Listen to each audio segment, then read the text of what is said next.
And today I am thanking my ancestors all the way back, all the way back. You have carried me here today to deliver this message, and I thank you for your continued energetic support. Greetings! I am Crispy, and I am another you because you are another me. We are one. And today I'm very excited to do the Mayan Embodiment Astrology for Sir Richard Branson. Now, Sir Richard, I was very interested to find out that you have the exact same Mayan astrology as Dr. Brian Weiss, who was a huge part of my awakening and the awakening of so many souls. So it's quite interesting to me. Obviously, you two have taken different paths, but I hope today we can see some of the similarities, perhaps, between you both. Now, I'm not going to give you too much extra information here because it's all in that document that I believe is somewhere in your possession now. But you are tone 4, which is 4 dots. And the glyph of you is one that has 2 names, a mirror and a knife. So both of them are made of obsidian in the Mayan world. And tone 4 means stabilizing. It's the 4 directions. It's the 4 pillars that hold up the sky, meaning the whole universe. And it's therefore called stabilizing. So your Mayan birthday name is stabilizing obsidian mirror / knife. Do you like that slash in there? Some areas call it mirror, some call it knife, some call it flint, some call it obsidian. Now we have to remember that the Mayan world was thousands and thousands of miles wide, so there's no one definition of any of the glyphs or tones or anything else for that matter that is precisely true of them all. However, I have done a fair bit of research and amalgamated and synthesized and used my intuition to arrive at what I feel is the truest definitions for everything that I will tell you today. So, for your core self, stabilizing obsidian mirror knife, I have created some high vibration code phrases for you that are the following: precise measurement, rules of the impeccability game, and cord cutting with unconditional love. Now, I need to say that this term cord cutting can be used improperly, or let's say unhealthily, or in a non-healing way.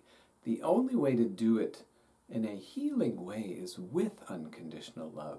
A lot of people in the New Age world do this cord cutting where they think, I need to separate from that person and, oh, they can never touch me again. And that doesn't work, because when you separate or disconnect from any person, if you do it with resentment or anger or sadness or any lingering negative emotion, you haven't healed anything.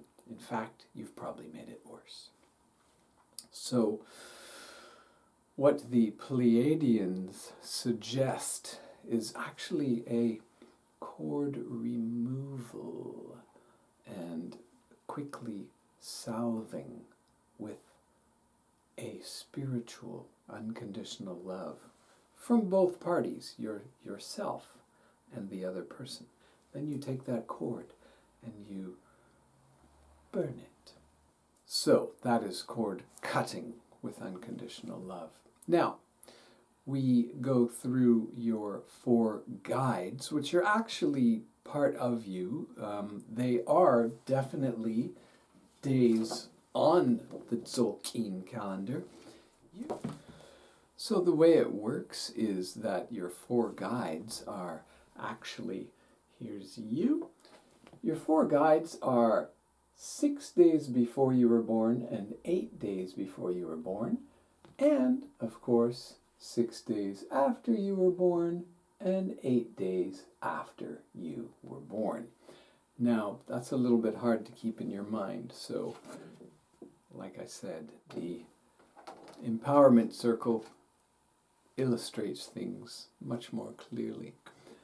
And here are 3 high vibration code phrases for that position.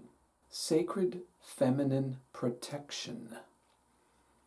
Eyes on the top dog prize. And masterful play. Dogs are very playful, but tone 9 is leading us towards mastery. So that's how we weave these code phrases together. So something in your childhood, really the first 13 years of your life, has anchored in these energies, I feel. The first phrase, sacred feminine protection, very interesting. This could be your mother, of course, a grandmother also, any women that were sort of nurturing you and protecting you in your childhood, youth, early adolescence. And what happens for most of us is that these anchors, these parts of our foundation, if you will, do come back later or stay with us, and it's something we might carry on, of course. So sacred feminine protection could be you yourself protecting the sacred feminine later in life, as I believe you have done. Now, here's an interesting thing as well. I mentioned Dr. Brian Weiss is the exact same Mayan birthday as you. Here are the 6 people who have the same birthday as your past wisdom guide. Steven Spielberg, Steve Carell, Jack Cornfield, Mark Twain, Charles Bukowski, and Leah Remini. She happens to be the only woman lumped in there with those kind of rough and tumble guys, so perhaps she is shining the light of sacred feminine protection. Maybe they all are. Yes, in fact, I'm sure they are. Now, we move from tone 9 down to your divine feminine, tone 10. Now, here's another interesting thing about Mayan embodiment. I happen to be the only person who is teaching the chakras in alignment with the tones. And as you can see, tone 4 and tone 10 are directly connected to the heart chakra. So your core self is the heart chakra. And your divine feminine is too. And when you see the shape of the tone itself, tone 10 represents 2 hands. This is 5 and this is 10. And so your divine feminine is using both hands to manifest. Now the seed is quite a sexually charged energy. So the 2-handed spreading of your seed, as it were. This glyph is also called net in some areas, and it's like networking, and there's definitely a karmic aspect to it, as in the net of karma. And when we spread our seed, it's usually creating some kind of karma, especially when it takes root, yes? All right, so here are your 3 high vibration code phrases for this position. Networking motivation, collaborative fertility, and perpetual abundance. one characteristic of the seed is when it takes root, it produces something that also generates seeds in perpetuity. So this is part of your divine feminine, which is your yin energies, your inner self, as it were, your quieter side. But again, this seed being a fire, the yellow glyphs, which are your divine masculine and divine feminine, are both the fire element. And your divine feminine is not a quiet, gentle, inside little girl. She likes to go out and network. Now, it is interesting that so far I have not found anyone to act as an exemplar for manifesting star seed. I like to use the word star seed there for obvious reasons. I don't have anyone on my list who is a birthday of manifesting seed. But moving across to your divine masculine, now we have another little interesting, we'll call it a quirk of Mayan embodiment, and that is I show the glyph of tone 11 being upside down like a double-stacked rollabola. So your divine masculine glyph is called Traveler, and that 11 is called Resolving, as in make a resolution, as in a promise, as in I'm gonna do it. So your divine masculine, which is your yang, your outer face, your public persona, is a resolving traveler. And oh my goodness, have you ever done a lot of traveling that has taken so much resolve? It's actually incredible to me how perfectly matched this energy is to your divine masculine.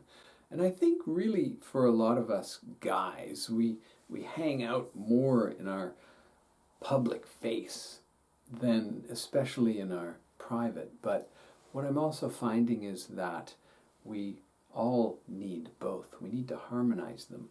We need to bring our past and our future and our maleness and our femaleness together into our core self. So for you, while you're out there in public displaying this mastery, your double-stacked rollabola exploits are famous. There are world records, numerous of them, 5 I believe, that you have done out in public for us all to see, that have taken enormous amounts of balance and resolve for you to navigate your traveling path. It's just, I could go on and on. But here are your 3 high vibration code phrases for your divine masculine. Challenging navigator. Detail-oriented trailblazer. Self-actualization in the eye of the storm. This is true, real, valid, honest. I'm not making this up. I mean, I sort of kind of am, but it's all right there. It's in the Tzolk'in. It's in here. And this is a DNA calendar, by the way, and it's galactic. The Mayan calendar came to planet Earth from the Pleiades. And the whole precession of the equinoxes, the Maya mapped precisely. Now, here are your 4 birthday exemplars for your divine masculine guide. Uri Geller, Tara Brack, Gene Wilder, and Bob Lazar. Very interesting collection of people, and I think it could be said that they have been doing a wonderful job of balancing on that double-stacked rollabola. Now, 9, 10, 11, 12.